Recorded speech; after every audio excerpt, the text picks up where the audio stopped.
네, 안녕하세요 여러분. 최고의 투자 파트너 애널리스트 킴입니다. 반갑습니다. 코인 시장 잠깐만 브리핑을 해보도록 할게요. 지금 일봉 차트인데요, 이더리움입니다. 여기에 빵 하고 뛰어 올랐던 이 이벤트 있죠, 이게 잭슨홀 미팅입니다. 잭슨홀 미팅에서 파월 의장이 이자율을 낮출 거라고 이야기가 나오면서 기대감으로 빵 하고 날랐어요. 그 이후에 파월 의장이 이자율을 낮출 거에 대한 이야기를 좀 구체적으로 해야 되는데 구체적으로 뒷이야기가 없었죠. 거기에 대한 실망감이 쌓였고요. 그리고 프랑스가 지금 그 여당 재신임 투표 들어가고 있잖아요. 정치적 불안이 휩싸이면서 이렇게 하락해주는 모습이 나타났습니다. 그래서 위험자산에서 안전자산으로 이동해가는 모습이 보였고요. 특히 금선물을 보면 알 수가 있죠. 금선물 일봉 차트의 흐름을 좀 보면 8월 25일, 26일 여기서부터 이제 바닥을 찍고 이렇게 들어가는 모습이 나타나고 있잖아요. 여기가 8월 22일이거든요. 여기가 그 이후에 이렇게 떨어지는 모습 나타나죠. 그러니까 위험 자산에서 안전 자산으로 옮겨가고 있는 분위기다. 지금 현재 상황이 녹록치가 않다. 왠지 굉장히 우르르 꽝꽝해주는 리스크가 올라가고 있는 분위기다. 이렇게 보고 있습니다. 그리고 여기를 좀 주목을 해봐야 되는데 1시간 봉으로 볼게요. 여기를 좀 주목을 해볼 필요가 있는데요. 지난 금요일입니다. 지난 금요일에 이렇게 상승하는 모습이 나타났죠. 왜 그런 거냐면 금요일에 미국 고용보고서가 발표가 된다고 말씀을 드렸습니다. 제가 블로그에 다 정리를 해놨죠.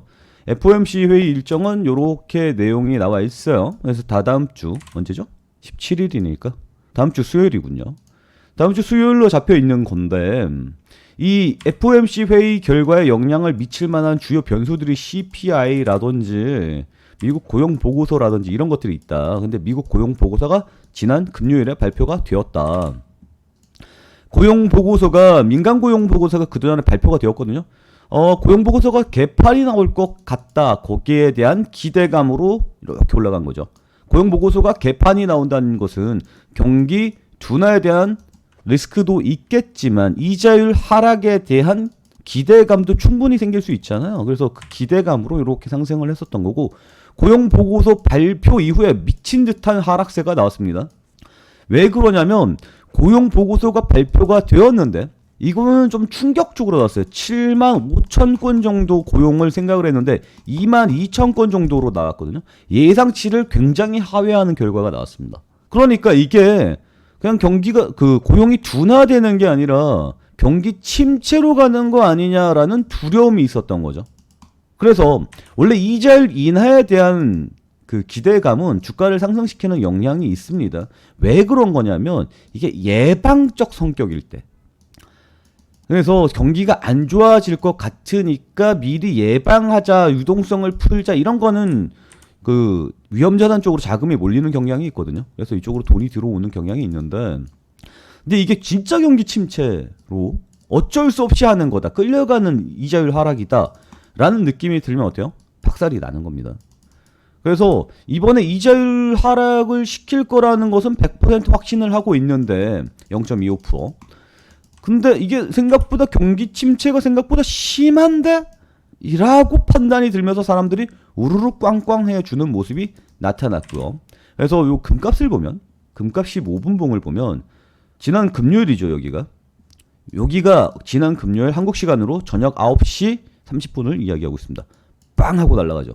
고용 보고서를 보자마자 사람들이 금으로 우락 하고 들어가는 모습이 나타나고 있지 않습니까? 그래서 사람들이 여기서 우르르 꽝꽝 하면서 금으로 넘겨가면서 던지자라고 해서 던지는 물량들이 나타났고요. 그리고 이제 선물 쪽에서는 청산이 발생하겠죠. 이렇게 급격하게 움직이게 되면 청산 물량이 발생할 수밖에 없습니다.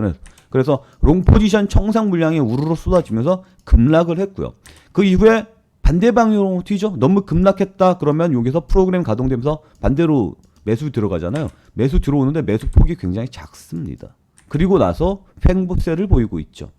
보통 이래요. 급등락을 한 다음에 빵 뛴 다음에 좀 내려왔다가 횡보, 빵 떨어진 다음에 좀 올랐다가 횡보, 이런 식으로 모양을 나타내는 게 일반적입니다. 왜냐하면 위아래 공급 물량, 매도 물량과 매수 물량을 모두 흡수한 상황이기 때문에 시장 평형이 찾아오는 거거든요. 그러니까 지금도 보면 꽝 떨어진 다음에 좀 올라간 다음에 횡보, 보여주고 있는 거죠. 그러니까 매수와 매도를 모두 갉아먹은 상황입니다. 그럼 여기서부터 이제 향후 전망치에 대한 의견이 굉장히 많이 들어가게 돼요. 여기서부터 이제 0 딱 찍고 다음에 어떻게 될 거지? 라는 사람들의 기대감이 생기게 되는 거죠. 그래서 이번 시간에 제가 이번 주에 있을 주요 빅 이벤트들을 정리를 해봤습니다. 여러분들은 저희 채널 구독과 좋아요만 눌러주신다면 향후 코인 시장의 움직임을 예상을 해볼 수 있고 주요 이벤트가 있는 날에 우리가 어떻게 대응을 해야 될 건지 그 부분도 자세히 알 수 있게 된다라고 말씀을 드리도록 하겠습니다. 이런 내용들을 좀 쉽게 풀어드리려고 최선을 다하고 있으니까 여러분들 구독과 좋아요 꼭 눌러주시기 바랍니다. 그리고 이 블로그에 대한 내용은 영상 하단에 영상 설명란을 보시면 이렇게 블로그 주소 나와 있습니다. 그래서 블로그 타고 들어오시면 되고요. 저의 실시간 의견 듣고 싶으신 분들은 영상 하단에 여기 채팅방 참여 링크가 있습니다. 이거 클릭하시면 간단한 설문조사로 넘어가게 됩니다. 이거 클릭을 하시고 간단한 설문조사 하시고 저희 채팅방으로 들어오시면 된다. 이렇게 좀 말씀을 드리면서 바로 내용 시작을 하도록 하죠. 일단 월요일에 프랑스 총리 재신임 투표가 있습니다. 이거 굉장히 전 굵직한 뉴스라고 보는데 이게 처음이 아니에요. 두 번째예요. 처음은 언제였냐면 작년 12월 4일. 이게 주요 이벤트입니다. 작년 12월 3일에서 4일 넘어가는 밤. 다들 기억나시죠? 우리나라 뭐 있었죠? 계엄이 있었습니다. 근데 프랑스에 뭐 있었습니까? 프랑스 총리 재신임 투표가 발의가 된다라고 결정해놨던 때가 여기입니다. 그러니까 우리는 모르죠. 계엄 뉴스 봐야지 뭐 프랑스고 나발이고를 언제 봐. 근데 그런 적이 있었다. 그래서 무슨 일이 있었냐면 프랑스 총리가 야 우리 재정이 너무 안 좋아요. 그래서 돈을 좀 아껴 써야 될 것 같아요. 그래서 복지 비용을 좀 삭감을 해야겠습니다. 라고 이야기를 했죠. 그랬더니 야당에서 야 이 새끼들아 나쁜 새끼들아 돈을 어떻게 복지 비용을 줄이냐 이렇게 나왔던 거예요. 그래서 야당에서 야 저 총리 쫓아내자 해갖고 재신임 투표가 들어갑니다. 근데 지금 프랑스가 어떻게 되냐면 거야 소여 뭐라 그러지? 여야 소고 잘 갑자기 기억이 안 나. 아무튼 야당이 더 커요. 그래서 총리가 쫓겨났어요. 작년 12월 달에 총리가 재신임 투표 들어가서 졌어요. 그래서 쫓겨났어요. 그 다음에 어떻게 됐냐면 다시 총리를 재신임을 했죠. 다른 총리를 데리고 왔어요. 이 총리가 와서 이제 9개월이 된 거죠. 근데 이 총리가 보기에는 돈이 없다. 프랑스에 돈이 없다. 그러니까 이거 우리 잘못하면 IMF 맞을 것 같다. 긴축 들어가야 됩니다. 라고 했죠. 그러니까 여기서 이제 야당이 뭐라고 얘기해요? 야 개새끼야 새새끼야 나쁜 새끼야. 또 욕하죠. 근데 이번 총리가 보기에는 이건 너무 심각한 거야. 잘못하면 IMF 맞겠거든. 야 이건 너네들한테 충격을 좀 주긴 해야겠어. 충격요법을 좀 줄게 라고 이야기를 하면서 재신임을 다시 한번 붙이는 겁니다. 그래서 그 재신임 투표 날짜가 9월 8일이에요. 월요일입니다. 월요일에 또 총리가 쫓겨날 위기에 처해져 있는 거죠. 근데 이게 중요한 게 뭐냐면 달러 인덱스라는 녀석이 있습니다.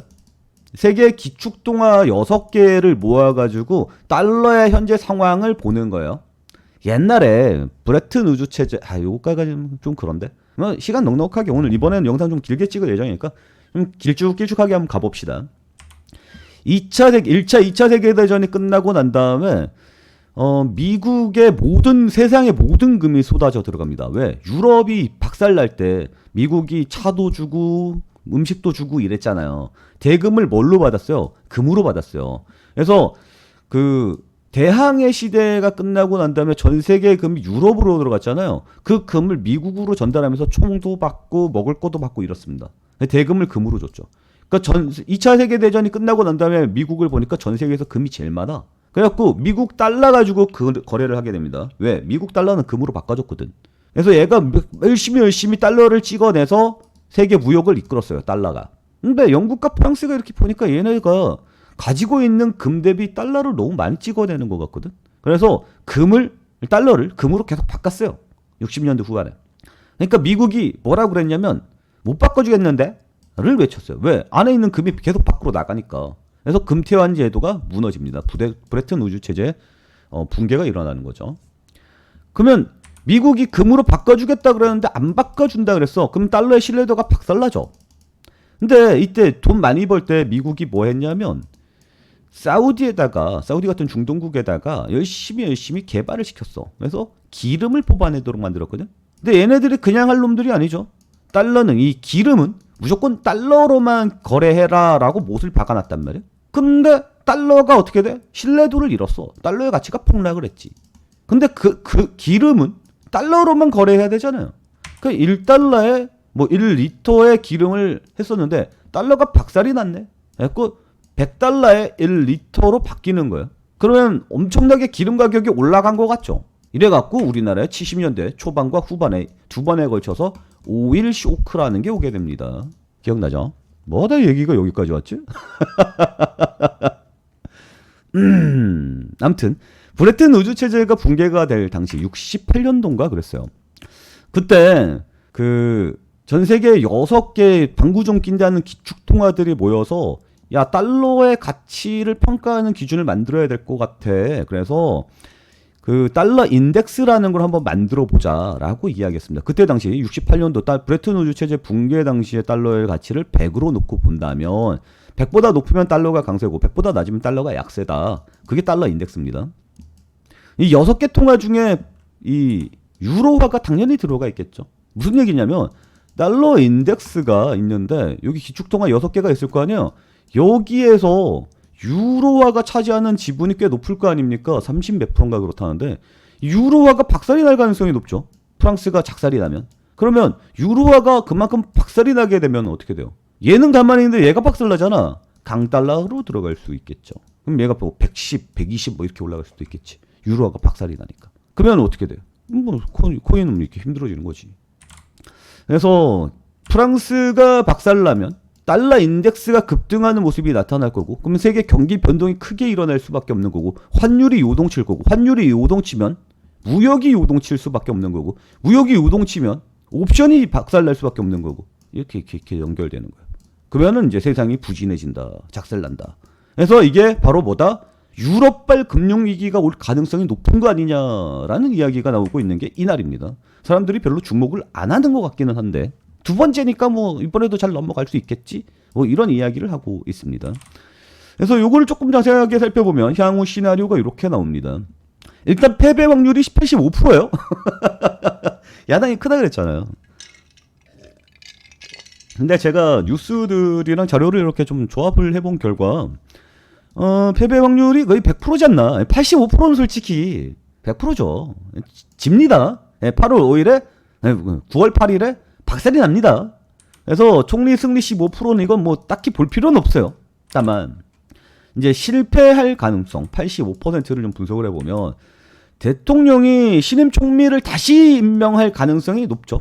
지난 12월 달에도 총리 나가자마자 바로 새 총리가 들어왔잖아요. 그 총리가 이제 다시 나가는 건데 어쨌건 새 총리 임명할 가능성이 가장 높습니다. 근데 지금 프랑스가 문제가 뭐냐면 마크롱 대통령도 탄핵하자 뭐 이런 이야기들이 나오고 있어요. 그래서 유럽발 금융위기는 점점 리스크가 쌓여나가고 있는 상황이다 라는 겁니다. 그러니까 그런 상황을 보면 지금 우리가 강력하게 위험자산에다가 투자하기가 조금 껄끄러운 상황이 있기는 해요. 정치적 이슈가 크거든요. 코인도 보면은 일봉 차트로 보면 금리 이벤트가 굉장히 크죠. 그래서 사람들이 금리 이벤트에 주목을 하고 있는 건데 여기에서 빵 하고 날아가죠. 여기 이렇게 빵 하고 날아가죠. 이게 뭡니까? 트럼프 대통령의 선거일 아니었습니까? 정치적 이슈였거든요. 근데 이자율에도 상당히 많은 그 영향이 있을 거라고 생각하잖아요. 근데 24년도 9월 달에 0.5% 비컷 했던 거 기억나요? 그게 이거거든요. 좀 땡겨서 볼까? 이게 금리 인하 비컷 0.5%한 거고요. 이게 트럼프 대통령. 그러니까 정치 이슈가 코인 시장에 미치는 영향이 더 크다라는 게 저의 생각입니다. 그래서 이번에 이자율 하락시킬 거니까 앞으로 더 올라가겠지라고 하지만 경제 유럽이 좀 유럽발 금융이 오면 좀 힘들지 않을까라는 생각이 듭니다. 일단 뭐 내용이 지금까지 재밌으면 구독과 좋아요 한 번씩 부탁드리도록 하겠습니다. 어쨌거나 빨리 신임 총리를 임명할 가능성이 높겠죠. 이게 65%. 그러면 빨리빨리 안정화가 가능할 거고 금리는 뭐 하락할 거고 뭐 유로화 다시 강세를 보일 거고 한번 충격은 올 겁니다. 한번 충격은 올 거지만 빠르게 회복될 수 있다라는 거고, 조기 총선으로 넘어가면 그때부터는 좀 장기화되는 모습이 나타나니까 정치 불확실성이 확대가 되는 거고, 그러면 유로의 약세가 될 가능성이 높겠죠. 마크롱 대통령이 사퇴나 탄핵을 당하게 된다 이러면 신용도가 박살날 가능성이 높습니다. 일단은 피치에서 프랑스 그 국가 신용 등급을 재검토한다 그랬거든요. 무디스, S&P. 이건 세계 3대 신용평가 기관이잖아요. 지금 프랑스는 AA 신용 등급까지 떨어져 있는 상황입니다. 그리고 요것도 이제 굉장히 영향을 많이 줄 것 같아요. 어쨌거나 9월 8일 이벤트가 굉장히 그만큼 큰 이벤트라는 거예요. 근데 지금 보면 85% 확률로 지잖아요. 이게 지는 게 나타나면 어떻게 돼요? 당연히 사람들이 긴장하겠지. 그러면은 지금 제가 봤을 때는 얘는 이렇게 하방향을 탈 가능성이 높아지고 있는 상황이다라는 게 저의 의견입니다. 누가 봐도 그게 맞지 않아요? 그러니까 지금 이렇게 좀 버티고 있는데 빵 치고 난 다음에 하방향으로 와서 박스권 버티고 있잖아요. 1시간 봉으로 보는 게 맞는 것 같은데, 지금 여기 보면 잭슨홀 미팅 이후에 하방향으로 가죠. 추세가 하방향으로 타고 여기서부터 어떻게 돼요? 횡보세로 오거든요. 그래서 하방향 횡보세가 가는 겁니다. 그러면 여기선 모르죠. 어떻게 될지. 하방향 횡보 이후에 뛸지 꺾일지 모른단 말이에요. 근데 이게 사람들이 뛸 거라고 예상하는 게 금리 인하에 대한 가능성, 이것 때문에 보는 거거든. 근데 금리 인하는 언제? 9월 16일에서 17일 사이에 한다는 거지. 근데 프랑스 총리 신임 투표는 언제? 9월 8일에 한다는 거지. 무려 일주일이나 빠르게 한다는 거지. 그러면 시장은 어떻게 될 것 같아요? 한번 꺾었다 갈 가능성이 높죠. 콱 이런 식으로. 일단은 악재가 제일 빨리 오잖아요. 그래서 맞을 건 일단 맞고 가야 된다라는 겁니다. 그래서 9월 8일 프랑스 신임 투표, 요거 악재 가능성 굉장히 높으니까 지금은 박스권 하방으로 뚫릴 가능성을 열어놔야 된다. 이게 이제 의견이고요.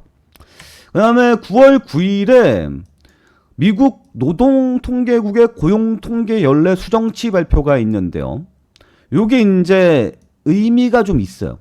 뭐냐면 아까 제가 말씀드렸지만 여기 미국 고용보고서 발표 있잖아요. 요거 개판 나왔죠. 예상치보다 훨씬 더 안 좋았죠. 근데 이건 뭐냐면 매달 발표하는 거거든. 매달. 이게 물론 그 물가 상승률에 영향을 많이 미치는 변수 중에 하나이기는 하죠. 근데 요 고용보고서 연례 수정이라는 것은 24년 4월부터 25년 3월까지의 그 발표됐던 고용지표를 수정하는 거거든요. 1년치를 수정하는 거예요. 그러니까 이게 의미하는 바가 뭐냐면 최근 발표된 고용이 실제보다 훨씬 더 부풀려져 있을 가능성을 열어놓는다는 거죠. 그러니까 대규모 하향 조정이 나오게 된다면 고용 둔화의 신호로 해석할 가능성이 크다라는 겁니다. 그러니까 이게 개판이 나온다면 9월에 50bp 금리 인하 가능성이 부각된다라는 거죠. 제가 아까도 말씀드렸지만 금리 인하는 코인 상승을 끌어올리는 요인이 되는 게 맞는데 이 인하의 성격을 시장에서 어떻게 해석하느냐가 굉장히 중요하다. 보험성 인하면 반등이 가능하다. 그런데 침체로 인한 대응 인하다라면 경기 침체는 박살이 나는 거죠. 예방 주사가 아니라 치료에 의한 주사다라는 것은 의미가 완전히 다른 거죠. 그래서 이번에 얘네 연례 통계 잠정 수치가 하방향으로, 그러니까 굉장히 안 좋게 나온다면 50bp 금리 인하 가능성이 올라갑니다.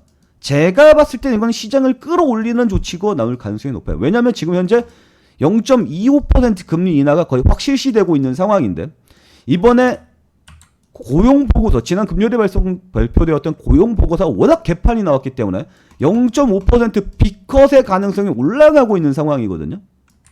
근데 그게 지금 시장에 영향을 미치고 있지는 않을 것 같아요.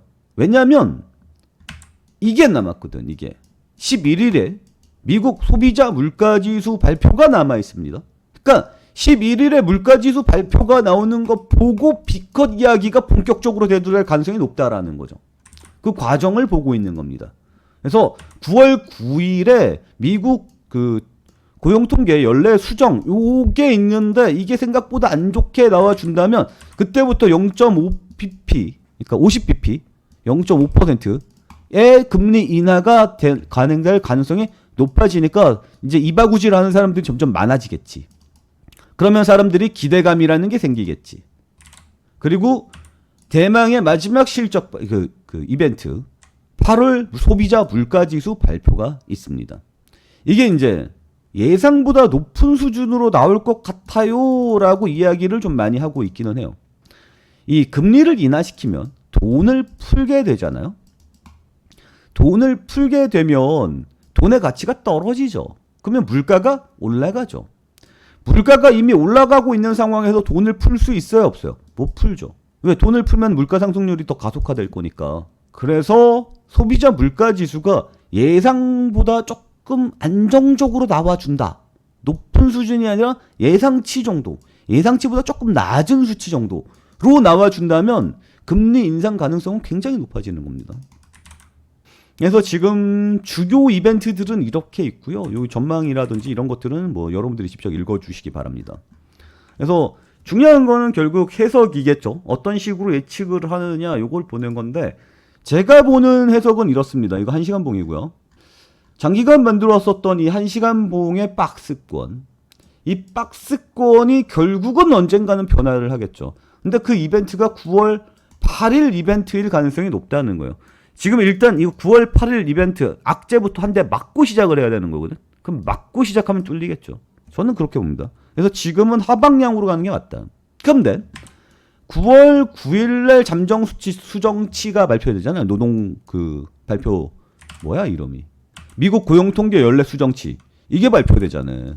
그게 발표가 되면 50bp의 인하 가능성이 대두가 될 가능성이 높으니 바닥으로 간 다음에 살짝 튀어주고 횡보할 가능성이 높지 않겠느냐. 그리고 CPI 발표가 나면서 B컷 이야기가 강하게 대두될 수 있으니 그때부터 다시 반등세가 나와줄 수 있지 않겠느냐. 그래서 이런 식의 모양을 나올 가능성이 높지 않겠느냐라고 전 평가를 하고 있습니다. 물론 위로 뚫어줄 가능성에 대해서도 염두에 둬야겠지만 저는 일단은 그런 식으로 시나리오를 추정하고 있다. 중요한 것은 뭐합니까?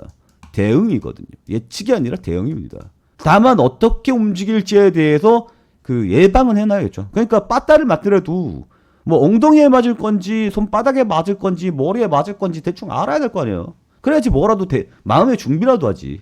그러니까 그런 식의 대응은 꼭 필요한 게 아니냐.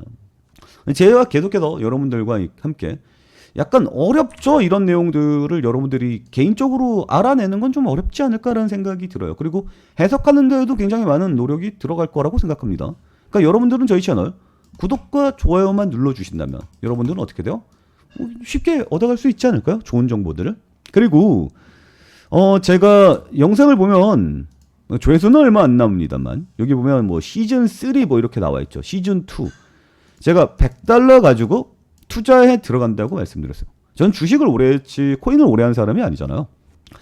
그래서 $100 가지고 $200를 만들어 보겠다라고 시즌 1에 덤볐다가 실패했습니다. $100가 사라졌어요. 노가 자빠지는 거죠. 뭐 처음이니까 그럴 수 있죠. 시즌 2에서 도전을 했습니다. $100가 금방 노가 자빠지더라고요. 그래서 심기일전으로 시즌 3를 도전했습니다. $100가 얼마가 됐어요? 이제 $400가 되었습니다. $100가 $400가 되었고요. 그 $400를 $200를 빼고요. 나머지 $200 가지고만 투자에 들어가고 있습니다. 왜 뺐죠? 이거 반드시 필요한 거예요. 그러니까 투자를 키워 나갈 때 $100가 $200가 되고 $200가 $400고 400은 $800가 되고 이런 식으로 가는 게 당연히 좋죠. 근데 반드시 계좌는 박살납니다.